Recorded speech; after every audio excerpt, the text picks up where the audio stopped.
सौभाग्यशाली तोता। बहुत समय पहले की बात है। एक छोटे से गांव के पास एक सुंदर जंगल था। उस जंगल में तरह तरह के पक्षी और जानवर रहते थे।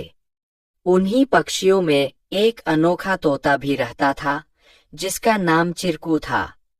चिरकू को लोग सौभाग्यशाली तोता के नाम से जानते थे, क्योंकि जहां भी वह जाता वहां कोई न कोई चमत्कार हो जाता या किसी की किस्मत बदल जाती। गांव के लोग मानते थे कि अगर चिरकू उनके घर आ जाए तो उनके जीवन में सुख और समृद्धि आ जाती है।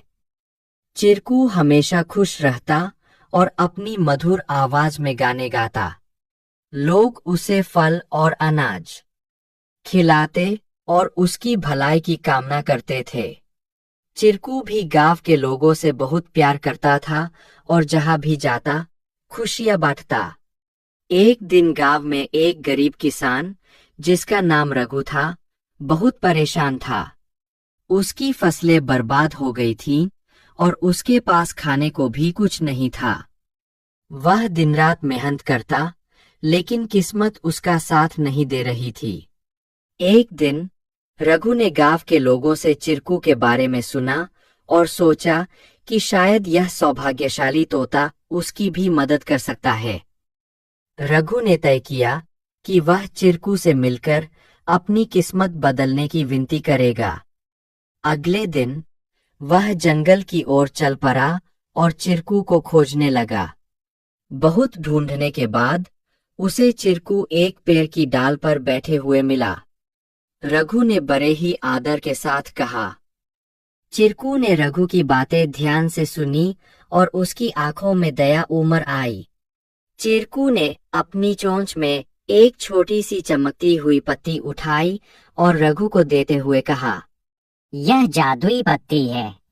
इसे अपनी जेब में रख लो और जब तुम अपने खेत में काम करने जाओ तो यह पत्ती तुम्हारी किस्मत बदल देगी। रघु ने धन्यवाद कहा और वह पत्ती लेकर अपने घर लौट आया। अगले दिन वह अपने खेत में काम करने के लिए गया।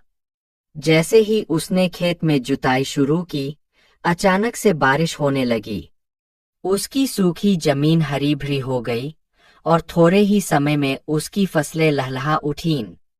रघु की मेहनत सफल हुई और उसकी किस्मत सच में बदल गई। अब रघु के पास भरपूर अनाज था और वह फिर से खुशहाल जीवन जीने लगा।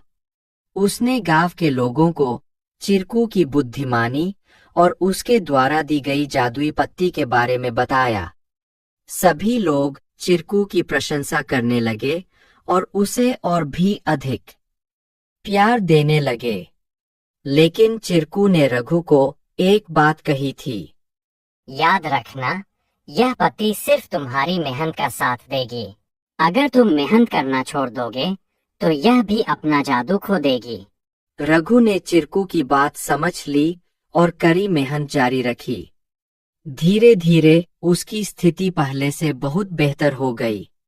वह गांव के सबसे सफल किसानों में से एक बन गया, लेकिन उसने कभी यह नहीं भूला कि उसकी सफलता में चिरकू और उसकी मेहनत का कितना बड़ा हाथ था। कहानी से सीख। इस कहानी से हमें यह सीख मिलती है कि किस्मत भी उन्हीं का साथ देती है जो खुद मेहनत करते हैं। सौभाग्य और अवसर तभी काम आते हैं जब हम अपने प्रयासों से उन्हें सही दिशा देते हैं। Please like, share and subscribe our channel to learn more.